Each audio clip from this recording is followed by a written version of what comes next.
Welcome to all the engineers. Power electronics के अगले class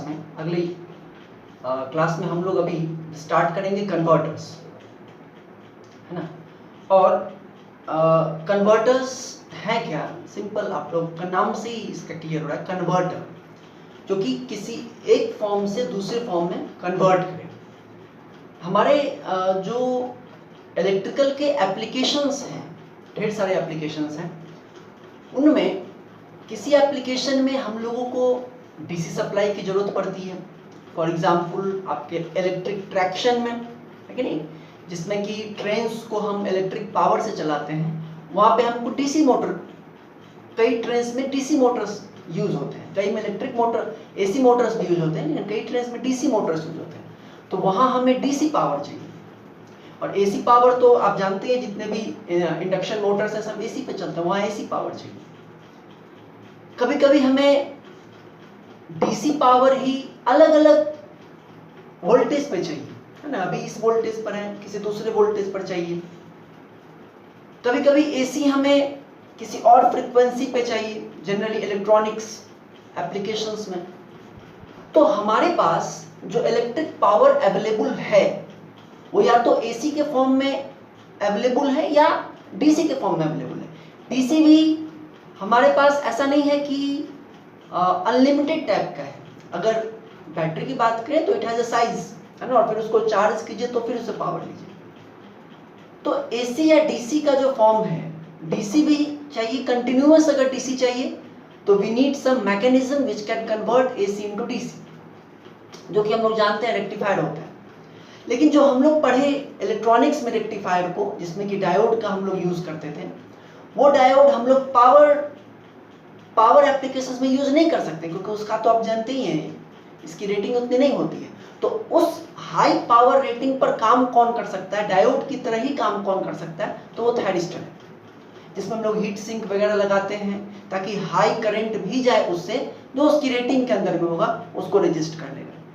तो जब इलेक्ट्रॉनिक्स से पावर इलेक्ट्रॉनिक्स का धीरे धीरे जब प्रोग्रेस हुआ, तो कन्वर्टर्स के बारे में लोग सोचने लगे कि पावर इलेक्ट्रॉनिक्स डिवाइसेस हमारे पास हैं, तो हम हाई पावर के कन्वर्टर्स बना सकते हैं, जो कि एसी को डीसी में बदल सकते हैं, डीसी को एसी में बदल सकते हैं, just like electronics. But in place of low power diodes we can use high power thyristors, SCR, है कि नहीं। तो बेस्ड ऑन एप्लीकेशन हमारे पास अभी फिलहाल 4 कन्वर्टर्स हैं, जो चारों के चारों आपको पढ़ने हैं। जैसे एक तो है एसी टू डीसी कन्वर्टर, सबसे पॉपुलर जो है एसी टू डीसी कन्वर्टर, जिसको कि फेज कंट्रोल रेक्टिफायर कहते हैं। कंट्रोल्ड क्यों कहते हैं आप देखेंगे। इसके भी अलग अलग टाइप्स हैं, single phase, half wave, single phase, full wave, 3 phase, half wave, 3 phase, full wave. और हाफ वेव फुल वेव आप समझते हैं, इसको हम लोग पढ़ेंगे।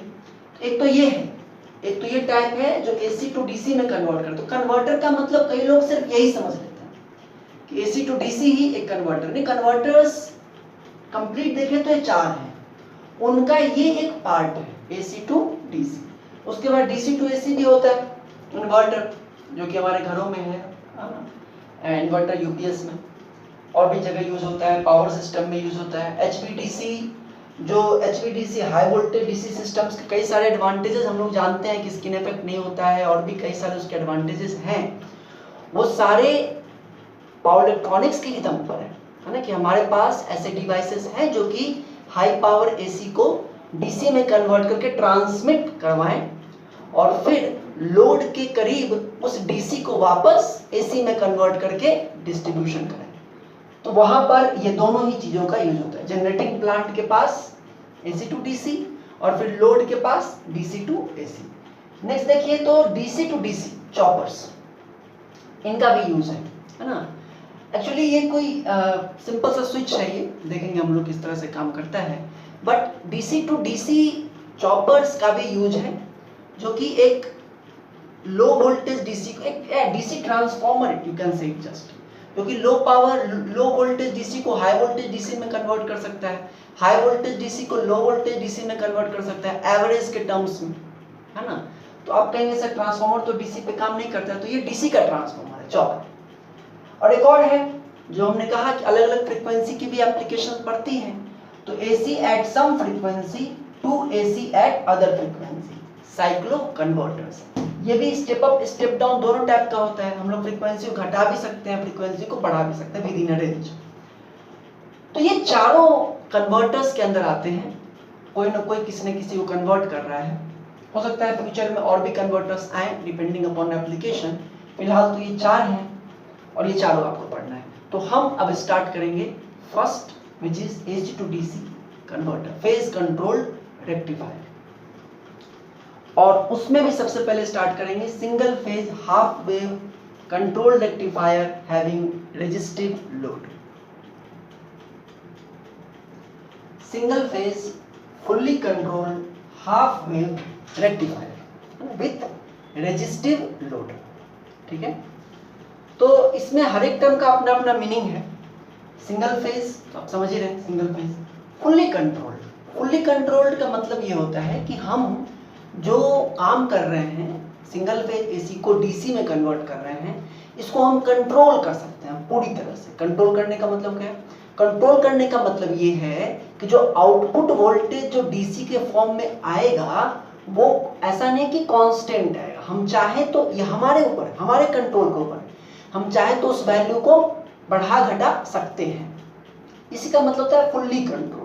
मेरे पूरी तरह से मेरे नियंत्रण में है कि आउटपुट वोल्टेज DC कितना प्रोड्यूस होगा, ये हम जानते हैं, हम कर सकते हैं। समझ में आई बात?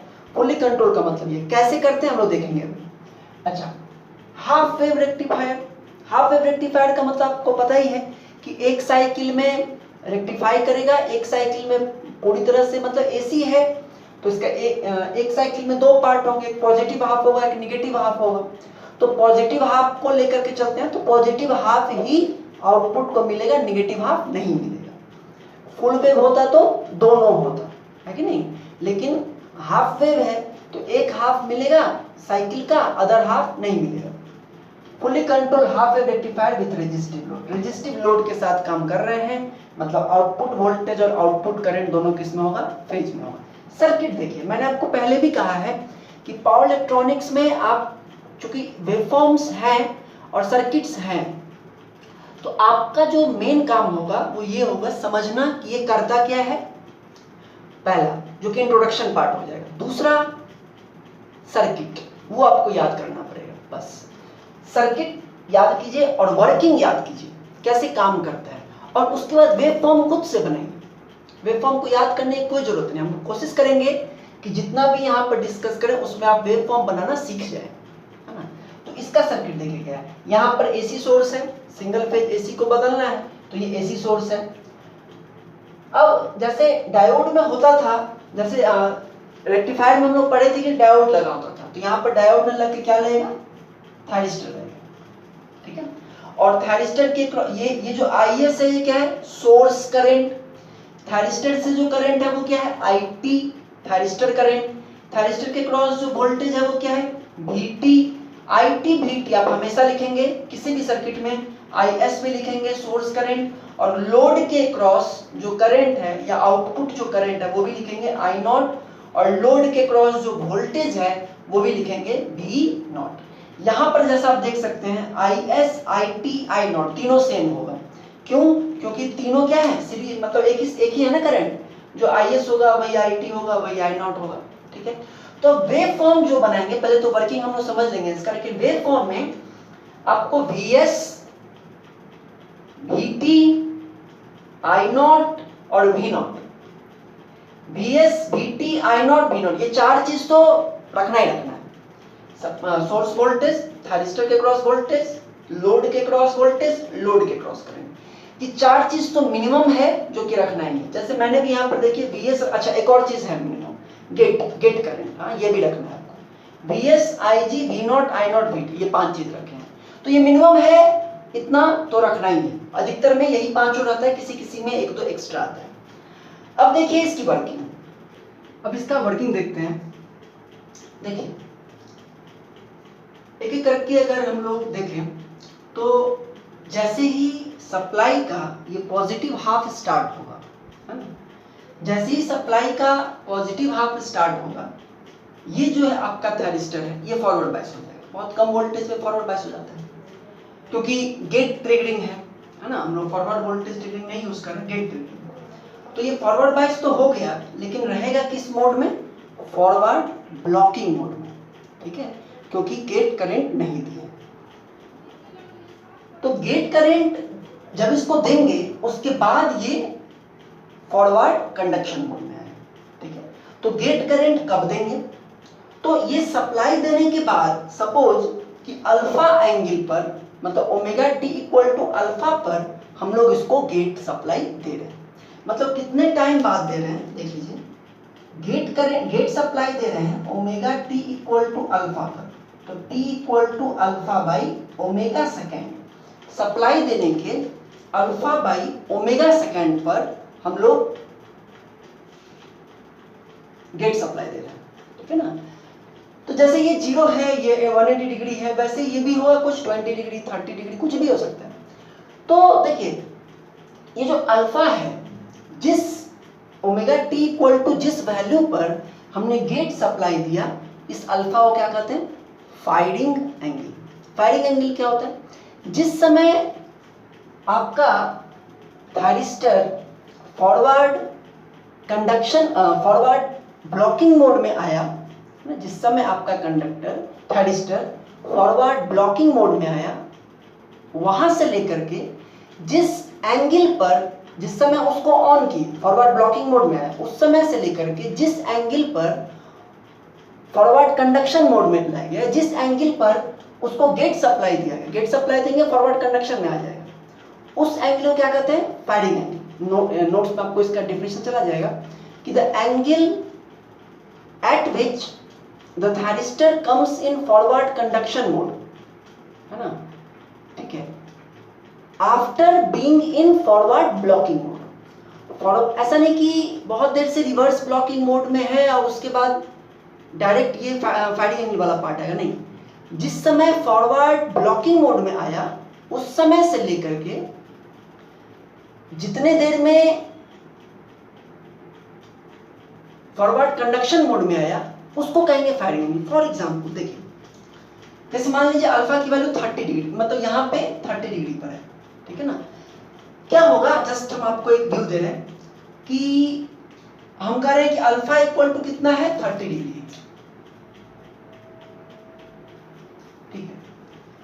तो देखिए omega T equal to 30 degree पर हमने थायरिस्टर को गेट सप्लाई दिया, तो फायरिंग एंगल क्या हो गया? 30 डिग्री हो गया, ठीक है। अब आगे ये किस तरह से 30 हुआ फिर हम आपको बताएंगे, लेकिन अभी फिलहाल इसको करने दीजिए, उसके बाद आगे बढ़ते हैं।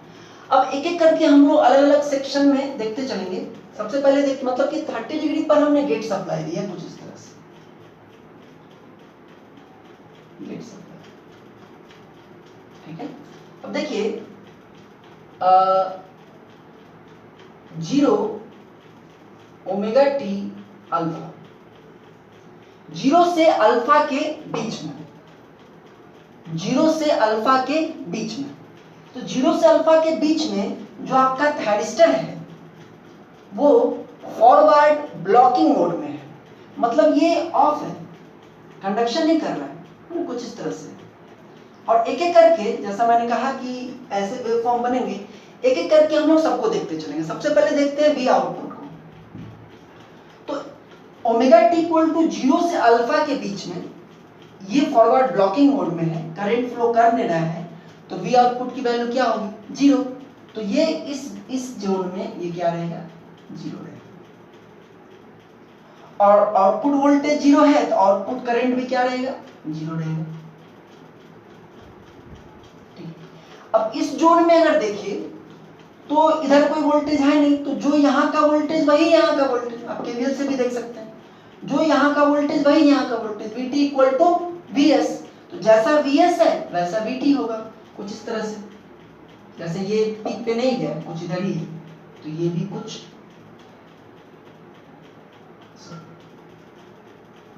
ऐसे, ठीक है। ये VT हो गया, ये हो गया 0 से अल्फा का, तो ये हो गया। नेक्स्ट आते हैं अल्फा से पाई के बीच में। Omega T between alpha and pi. तो अल्फा से जैसे ही अल्फा पे हम गेट सिग्नल देंगे वैसे ही आपका थायरिस्टर फॉरवर्ड कंडक्शन मोड में आ जाएगा, शॉर्ट हो जाएगा। ठीक, शॉर्ट हो गया। अब इसके बाद क्या क्या वेव फॉर्म्स आएगा उसको देख लीजिए। जैसे ही ये शॉर्ट हुआ है ना, तो जो V आउटपुट है जैसे ही शॉर्ट हुआ, V आउटपुट जो है यहाँ पे जो आप देख रहे हैं इसकी वैल्यू किसके बराबर, ये शॉर्ट हो गया तो देखिए शॉर्ट हो गया तो VT तो 0 हो गया। अल्फा से पाई में जब तक ये पॉजिटिव है तब तक ये फॉरवर्ड कंडक्शन मोड में रहेगा, गेट सप्लाई मिला हुआ है। तो उसके बाद अल्फा से पाई में VT क्या रहेगा, 0, क्योंकि शॉर्ट है। हाँ, आइडियल के लिए 0, प्रैक्टिकल में कुछ वोल्टेज ड्रॉप होगा लेकिन आइडियल के हम इसको 0 मान के चल रहे हैं। तो VT यहां से लेकर के पाई तक में VT की वैल्यू क्या होगी, 0। ठीक है, और जब ये 0 हो गया तो V आउटपुट किसके बराबर होगा, VS के बराबर। V आउटपुट किसके बराबर होगा, VS के बराबर, है ना। तो V आउटपुट VS के बराबर होगा, तो VS तो कुछ इस तरह से है तो V आउटपुट भी कुछ इसी तरह से होगा,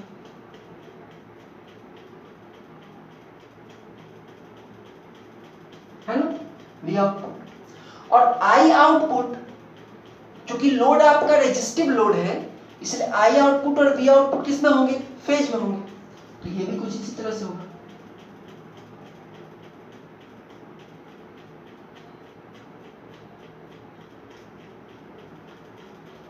ठीक है, ये हो गया I आउटपुट। ओके, और कुछ छूटा क्या, और कुछ नहीं छूटा। तो इस तरह से कहानी चलेगी अल्फा से पाई के बीच में। नेक्स्ट आते हैं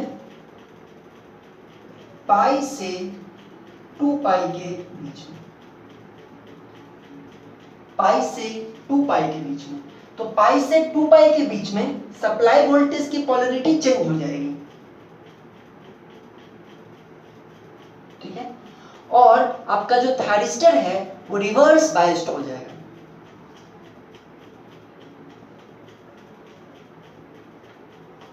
है ना, क्योंकि इस टर्मिनल को क्या मिल रहा है, प्लस मिल रहा है, ये कुछ इस तरह से हो जाएगा। इस टर्मिनल को क्या मिल रहा है, प्लस मिल रहा है। ठीक है, तो एक बार फिर से जब ये रिवर्स बायस है तो मतलब ओपन है, इसको V आउटपुट 0, कोई करंट नहीं, तो V आउटपुट विल बी 0। ठीक है, I आउटपुट भी 0। VT को देखिए, जो VS वो VT, कोई कुछ और तो है नहीं, जो VS होगा वही VT होगा, तो VT कुछ इस तरह से।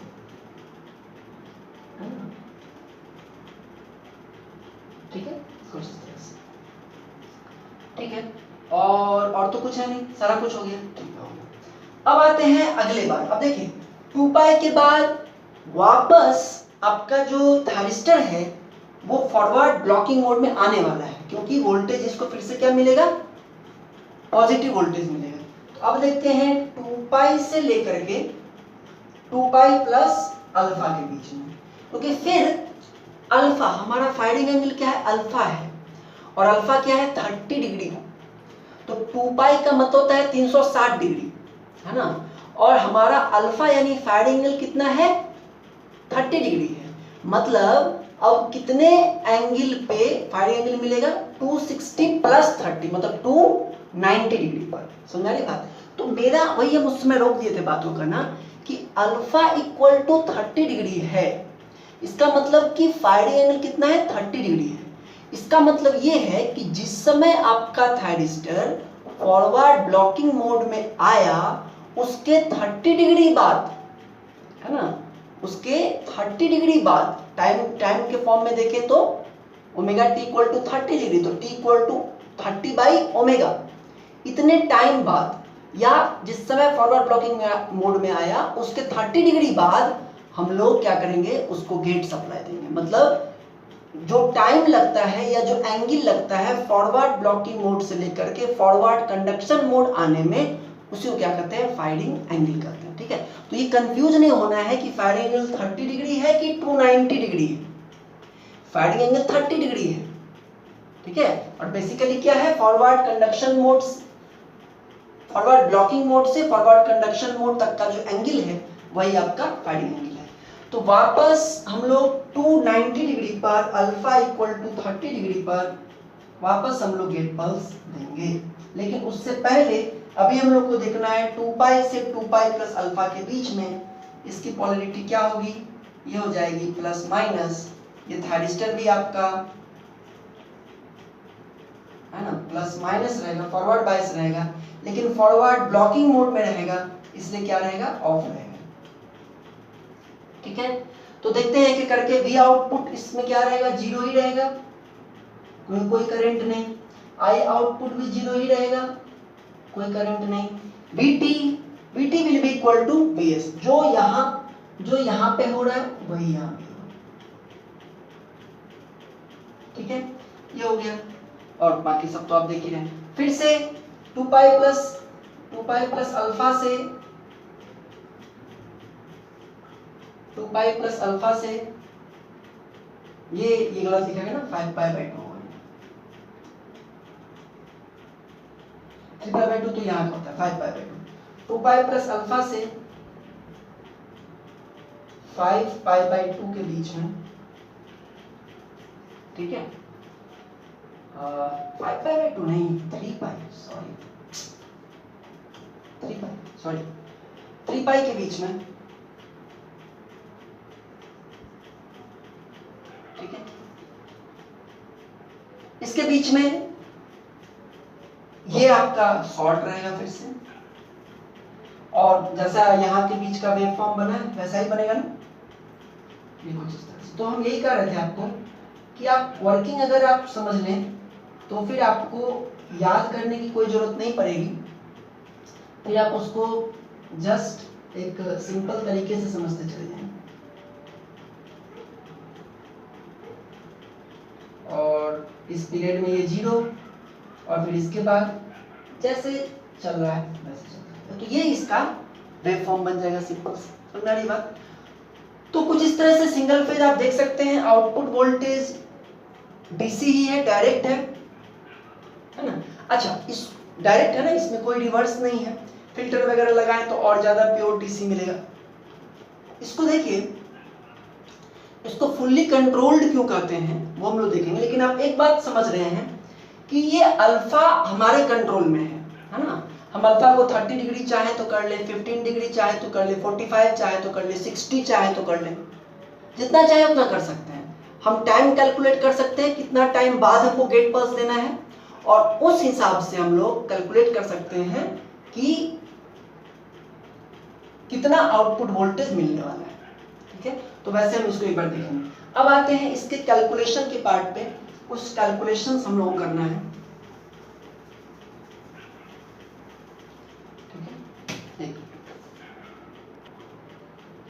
देखिए, कैलकुलेशन वाले पार्ट में जो सबसे पहले है निकालना आपको, वह है सर्किट टर्न ऑफ टाइम।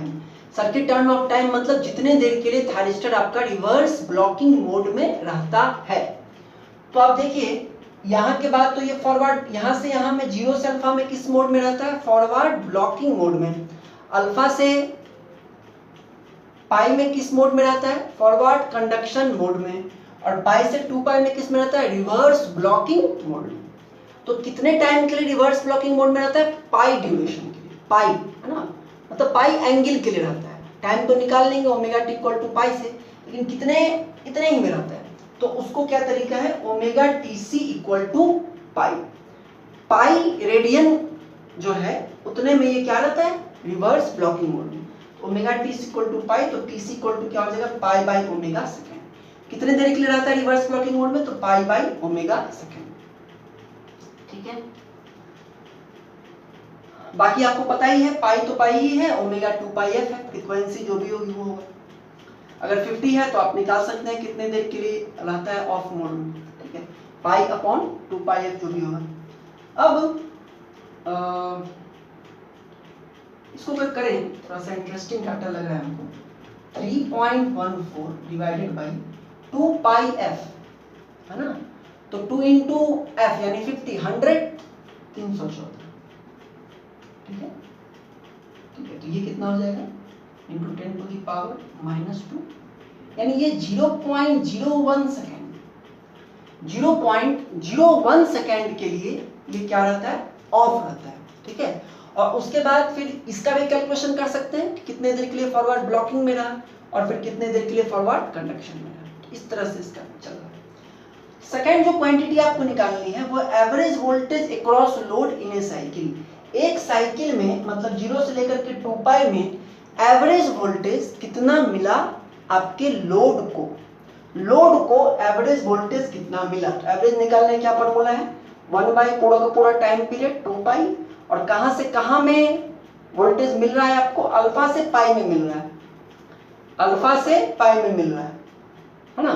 तो अल्फा से पाई में इंटीग्रेट करेंगे Vm sin omega t d omega t। तो इसको अगर आप करें तो हम आपको इसका फाइनल रिजल्ट लिख देते हैं, ठीक है, बाकी आप कर सकते हैं। तो जो आपको एवरेज वोल्टेज आएगा वो नीचे से अगर आप इंटीग्रेट करके देखेंगे तो ये आएगा value V output average equal to Vm upon 2 pi into 1 plus cos alpha. ये फॉर्मूला है V आउटपुट एवरेज का, Vm upon 2 pi into 1 plus cos alpha. अब इसमें देखिए अल्फा की वैल्यू अगर हम चेंज करें तो ये आउटपुट वोल्टेज चेंज हो। अगर अल्फा 0 है मतलब जिस समय सप्लाई वोल्टेज पॉजिटिव हो रहा है उसी समय अगर हम गेट पल्स दे दें तो पूरा वोल्टेज मिलेगा, ग्राफ तो मिटा दिए, लेकिन आउटपुट वोल्टेज पूरा मिलेगा। जो 30 से स्टार्ट हो रहा था वो 0 से स्टार्ट होगा, पूरा वोल्टेज मिलेगा। तो यहां पर भी अगर आप अल्फा की वैल्यू 0 पुट करें तो आपको मैक्सिमम मिलेगा, एवरेज वोल्टेज मैक्सिमम मिलेगा, कितना, Vm अपॉन पाई। लेकिन अल्फा को वैरी करके आप लोड के क्रॉस एवरेज वोल्टेज को कंट्रोल कर सकते हैं। जितना ज्यादा आप अल्फा को रखेंगे उतना ही कम आपको एवरेज वोल्टेज मिलेगा। मैक्सिमम कितना मिल सकता है, यही मिल सकता है Vm बाई पाई। समझा रही बात। अल्फा को वैरी करके हम लोग इसको वैरी कर सकते हैं, इसीलिए इसका नाम क्या है, फुल्ली कंट्रोल्ड, ठीक है। उसके बाद एवरेज लोड करंट, तो एवरेज करंट क्या हो जाएगा, एवरेज वोल्टेज बाई आर, तो ये हो जाएगा Vm upon 2 pi R 1 plus cos alpha. Next है RMS value of output voltage. तो आरएमएस वैल्यू का फॉर्मूला आपको पता है, रूट मीन स्क्वायर। तो इसको हम नहीं किए हैं पूरा, आपको ये डिराइव, ये फॉर्मूला है V upon 2 root pi root under pi minus alpha plus sine 2 alpha by 2। इसमें आप अगर अल्फा की वैल्यू अगर 0 पुट करते हैं तो ये तो खत्म हो जाएगा, ये 0 ही हो जाएगा, है ना। तो रूट पाई से रूट पाई कैंसिल हो जाएगा, है कि नहीं, V बाई 2 हो जाएगी आरएमएस वैल्यू। समझ में आ रही बात। अल्फा 0 पुट करें तो ये 0 root pi cancel, V by 2 हो जाएगा, अल्फा इक्वल टू 0। और last power delivered to load, load को कितना पावर डिलीवर हो रहा है, तो वो क्या होगा, लोड को पावर डिलीवर क्या कैसे निकलता है, V आउटपुट आरएमएस इंटू आई आउटपुट आरएमएस। तो वो हम लोग यहाँ पे V आउटपुट आरएमएस इंटू आई आउटपुट आरएमएस लिखे हैं। बाकी जो फॉर्मूला है वो ये है, पूरा फॉर्मूला नहीं लिख रहे, बस आपको पता ही है V आउटपुट आरएमएस का होल स्क्वायर अपॉन आर होता है, और आई आउटपुट आरएमएस का स्क्वायर इंटू आर भी लिख सकते हैं। तो ये था आपको single phase fully control half wave rectifier. समझ रही बात। तो इसका जैसा मैंने कहा आपको कि कम से कम ये कैलकुलेशन वाला पार्ट तो खैर है ही, लेकिन कम से कम आपको उसका सर्किट और उसकी वर्किंग ये दोनों चीज ध्यान में रखना और काम क्या करता है।